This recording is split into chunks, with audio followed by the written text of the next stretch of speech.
नमस्कार, आप देख रहे हैं प्रदेश हमारा और मैं हूं आपके साथ जयकृति योगी।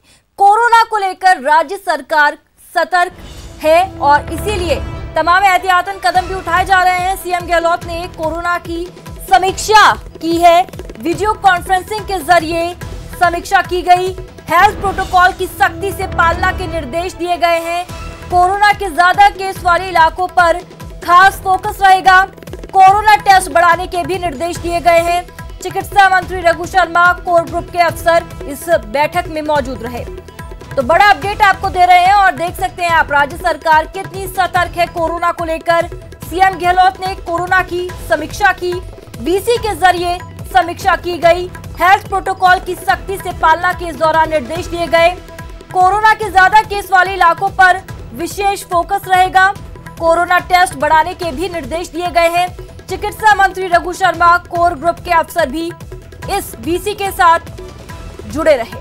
और अब आपको राज्यपाल कलराज मिश्र का एक वायरल फोटो दिखाते हैं। लखनऊ राजभवन में घेराव किया था, उस वक्त की ये फोटो है जो कि लगातार वायरल हो रही है। 2 जून 1995 का ये फोटो है। दरअसल बीजेपी नेताओं के साथ राज्यपाल कलराज मिश्र ने राजभवन का घेराव उस वक्त किया था। 1995 की ये फोटो है, 2 जून 1995 का ये वक्त जब राज्यपाल कलराज मिश्र जब बीजेपी में शामिल थे और घेराव करने के लिए राजभवन पहुंचे थे। अब आप देख सकते हैं कि यही तस्वीरें इस वक्त रिलेट होती दिखाई दे रही है, लेकिन परिस्थितियां बदल गई हैं।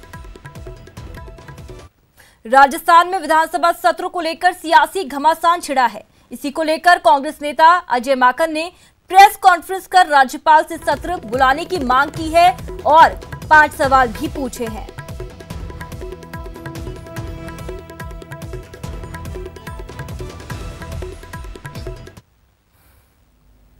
आजादी के बाद से भारतीय लोकतंत्र के अंदर 2 ऐसे वृतांत पिछले 2 सप्ताह में हुए हैं जो आज तक के इतिहास में कभी भी नहीं हुए।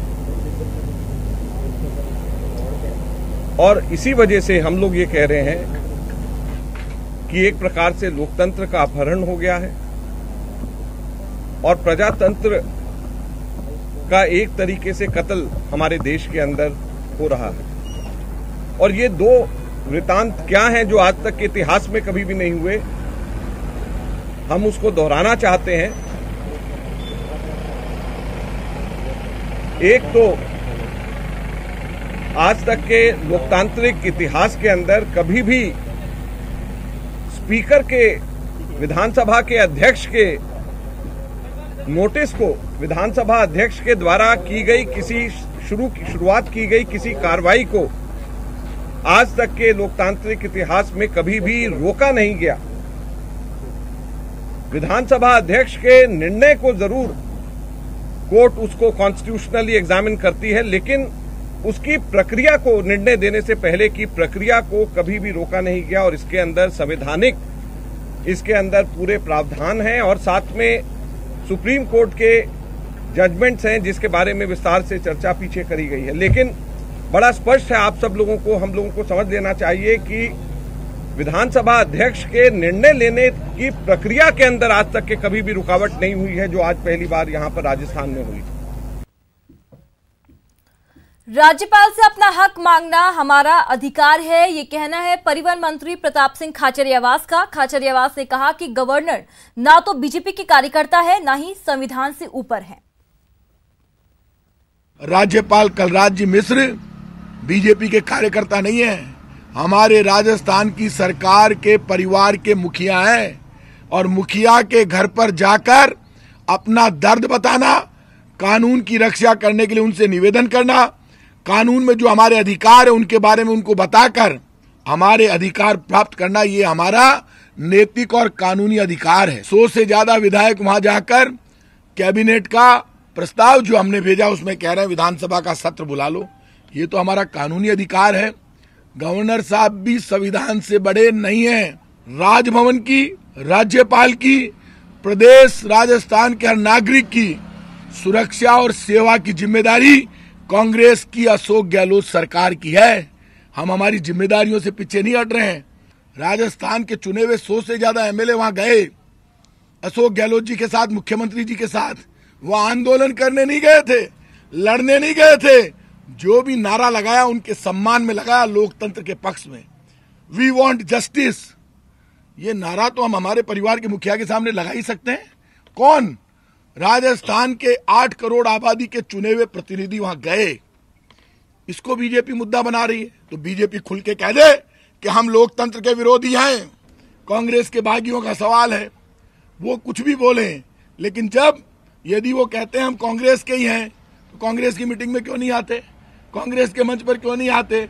वो ये बयान क्यों देते हैं कांग्रेस अल्पमत में है? यदि आप कांग्रेस के हैं तो कांग्रेस के मंचों पर आइए। बड़ी खबर नागौर से मिल रही है। आपको बता दें, नागौर सांसद हनुमान बेनीवाल कोरोना पॉजिटिव पाए गए हैं।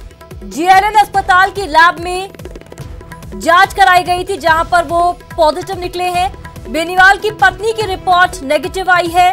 बेनीवाल ने ट्वीट कर इस बारे में जानकारी दी। सीएमएचओ सुकुमार कश्यप ने इस बारे में जानकारी दी है। तो बड़ी खबर बता रहे हैं आपको, नागौर से मिली है, जहां पर नागौर सांसद हनुमान बेनीवाल कोरोना पॉजिटिव निकले हैं। जीएलएन अस्पताल की लैब में जांच कराई गई थी, वहां पर उनके टेस्ट में वो पॉजिटिव निकले हैं। बेनीवाल की पत्नी की रिपोर्ट नेगेटिव आई है। बेनीवाल ने ट्वीट कर इस बारे में जानकारी दी। साथ ही सीएमएचओ सुकुमार कश्यप ने इस बारे में जानकारी दी है। जोधपुर में बीच सड़क पर कुछ ऐसा हुआ कि लोग दहल उठे। दूर तक दिल कपा देने वाली एक गूंज सुनाई दी। सब यही सोचने लगे कि वो क्या था। एक धमाका, एक गूंज, फटी सड़क, फूटी धार, कांपे लोग। जोधपुर में जलजला। किसी को कुछ समझ नहीं आया, बस एक धमाका हुआ और दूर दूर तक लोग कांप उठे। दहल उठे वो लोग जिन्होंने ये धमाका देखा, और कांप उठे वो लोग जिन्होंने इसकी गूंज सुनी।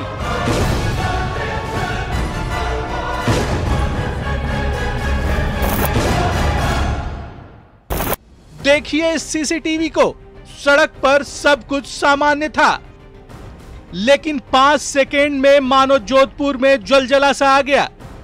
एक पानी की पाइपलाइन में जबरदस्त विस्फोट हुआ और सड़क पर सीना चीरकर पानी की धार फूट पड़ी।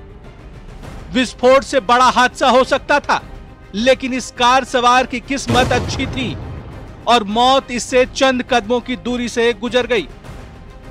अगर 5 सेकेंड पहले ये कार सवार यहां से गुजरा तो कुछ भी हो सकता था। कार के परखच्चे उड़ सकते थे और कार सवार की जान जा सकती थी, लेकिन शुक्र है ये बाल बाल बच गया। रातानाड़ा इलाके में बीच सड़क पर हुआ विस्फोट।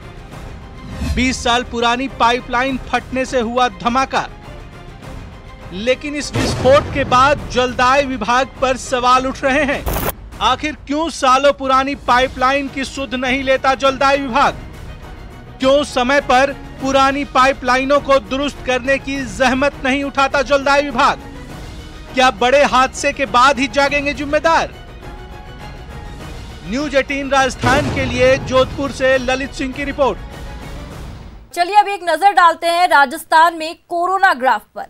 तो बता दें, वडोदरा में महामारी की रफ्तार तेजी से बढ़ती जा रही है। 24 घंटे में 1132 नए पॉजिटिव केस सामने आए हैं।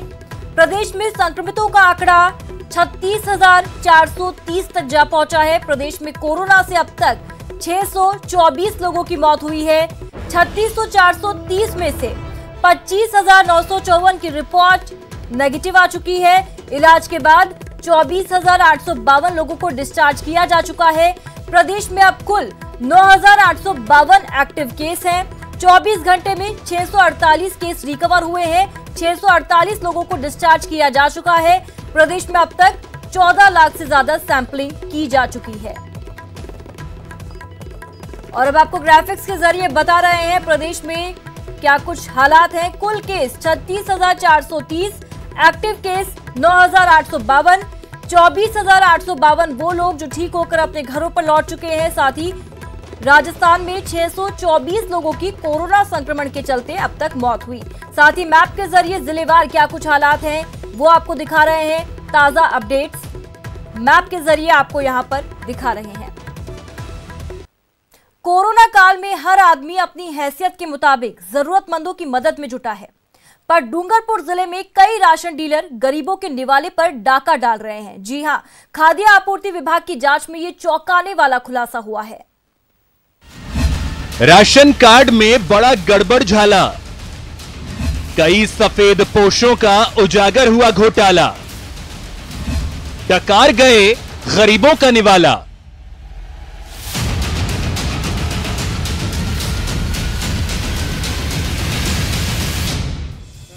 जिन कीमतों पर बच्चों की चॉकलेट नहीं मिलती, उन पर गेहूं और चीनी मिले तो भला कौन न मचल जाए, और वो भी तब जब वक्त मुश्किल हो।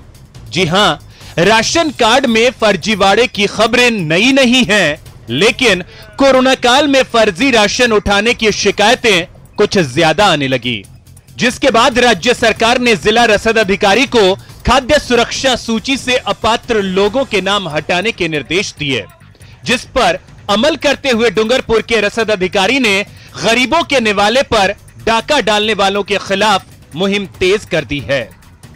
रसद विभाग की जांच में फर्जी राशन कार्ड, मृत या सरकारी कर्मचारी के नाम से राशन उठाने के मामले सामने आए। 6,000 ऐसे लोगों के नाम राशन कार्ड में दर्ज थे जिनकी या तो पिछले सालों में मौत हो चुकी है या फिर जो शादी के बाद अपने ससुराल चली गई हैं। 3,000 फर्जी राशन कार्ड मिले हैं, जिस पर कार्रवाई करते हुए विभाग ने 25 डीलरों के लाइसेंस कैंसिल किए हैं। 8 राशन डीलर के खिलाफ एफआईआर दर्ज कराई है। बात इतनी ही नहीं है, जिला रसद अधिकारी ने गलत तरीके से राशन उठाने वाले 25 सरकारी कर्मचारियों को नोटिस भेजकर उनसे 2,95,601 रुपए भी वसूले हैं। इसके अलावा लगातार सरकारी कर्मचारियों को भी ट्रेस किया जा रहा है और हमने कई सारे ऐसे सरकारी कर्मचारी, लगभग 25 कर्मचारियों से वसूली भी की है। जिला रसद अधिकारी गरीबों के निवाले पर डाका डालने वाले सरकारी कर्मचारियों से आगे आकर रसद विभाग में इन्फॉर्म करने की अपील कर रहे हैं और अपील अनसुना करने पर कठोर दंडात्मक कार्रवाई की चेतावनी दे रहे हैं। न्यूज़ 18 राजस्थान के लिए डूंगरपुर से जयेश पवार की रिपोर्ट। राजधानी जयपुर की ट्रैफिक पुलिस अब सड़क के साथ साथ अपराधियों पर भी नजर रखेगी।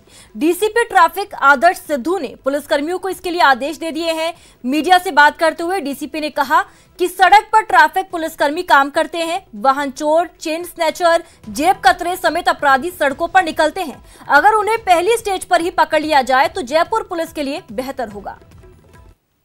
बिल्कुल, जो क्राइम डिस्पोजल वाला जो कार्रवाई पहले से जारी थी वो निरंतर जारी है। उसमें मेरे आने के बाद पहले भी अच्छे काम हुए हैं। मेरे आने के बाद भी कई चोर या कोई ईव टीजर्स इस तरह से पकड़े गए हैं और रंगे हाथों पकड़े गए हैं और फिर हमने हैंडओवर किया है पुलिस को।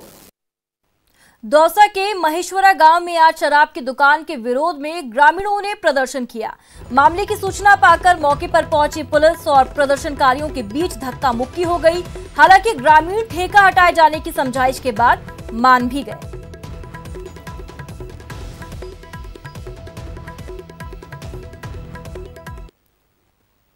अलवर में बढ़ते कोरोना के प्रकोप को देखते हुए अब पुलिस ने सख्ती बरतना शुरू कर दिया है।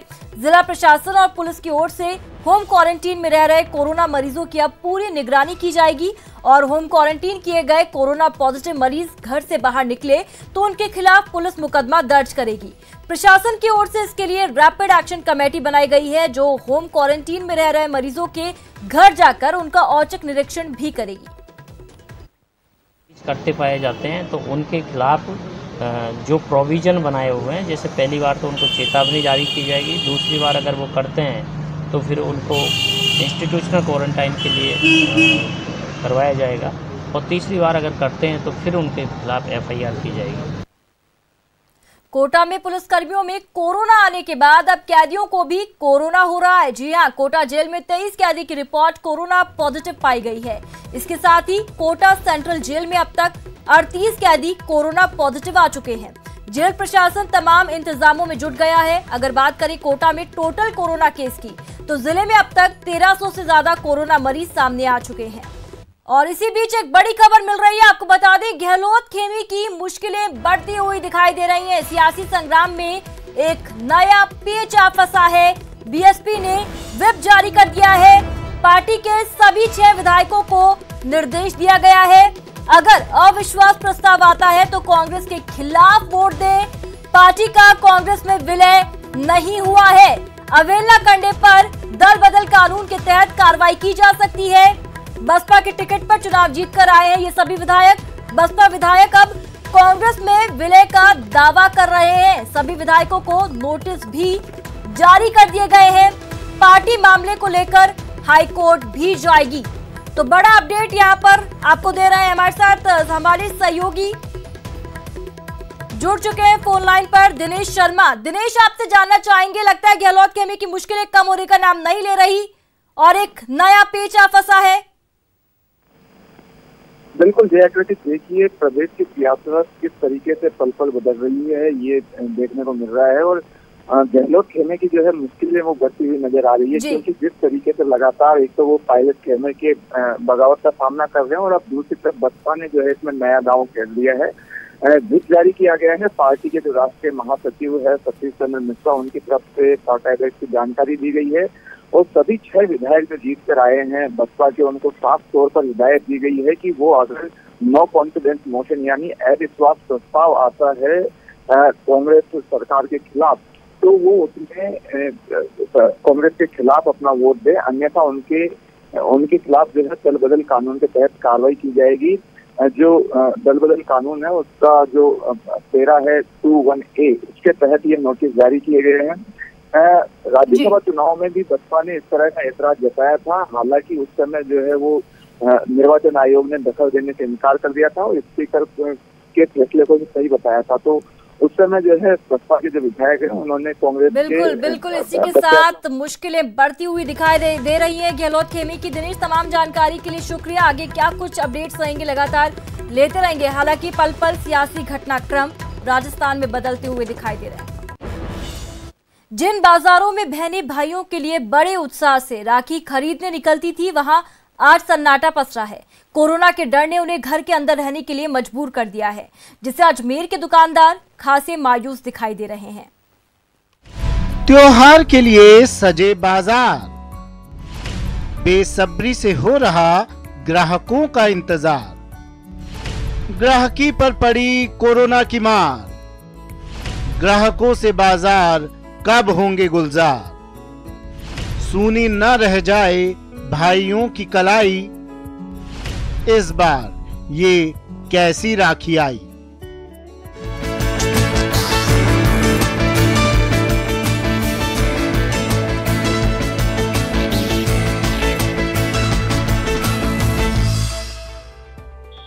रंग बिरंगी राखियों से बाजार सज चुके हैं, पर खरीदार नदारद हैं।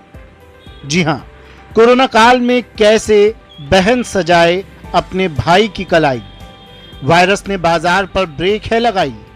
बहनें कह रही हैं, इस बार कैसी ये राखी आई, क्या मेरे भाई की सूनी रह जाएगी कलाई। बहनें हैरान हैं और बाजार लगाए बैठे दुकानदार परेशान। माहौल बना नहीं है अभी तक तो बिल्कुल भी, और धीरे धीरे बनना भी नहीं है, मेरे को लग रहा है ऐसा, क्योंकि जो कोरोना का डर पब्लिक के दिमाग में बैठा हुआ है उस चक्कर में पब्लिक बाहर नहीं निकल रही है।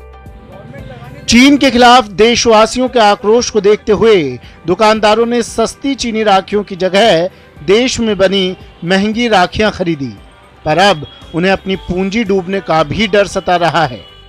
भी दुकान इसी उम्मीद में लगा बैठे हैं कि पब्लिक आवे और माल बिके। हमारा 1000 का माल मंगाया आपके, और 1.5 लाख का माल मंगाते हैं, करीब 50,000 का माल मंगाया। प्रधानमंत्री का मेक इन इंडिया आत्मनिर्भर भारत के अंतर्गत हमारी जितनी भी भारत में बहनें हैं, मैं उनसे आग्रह करूंगा कि हम चाइनीज़ सामान का बहिष्कार करें, उसके साथ साथ चाइनीज़ राखी का भी बहिष्कार करें। क्यों? क्योंकि हम सबको मेक इन इंडिया के अंतर्गत अपनी खुद की बनी हुई राखी जो कि पवित्र और शुद्ध है, उसको हम अपने भाइयों के लिए तैयार करें। भाई बहन के पवित्र प्यार का त्योहार रक्षाबंधन 3 अगस्त को है, यानी अभी 7 दिन बाकी हैं। इसलिए दुकानदारों को उम्मीद है कि ग्राहकी बढ़ेगी। त्योहारी सीजन में ग्राहकी बढ़े और दुकानदारों को आर्थिक संबल मिले, यही सबकी कामना है। न्यूज़ 18 राजस्थान के लिए अजमेर से दीपक दाधीच की रिपोर्ट।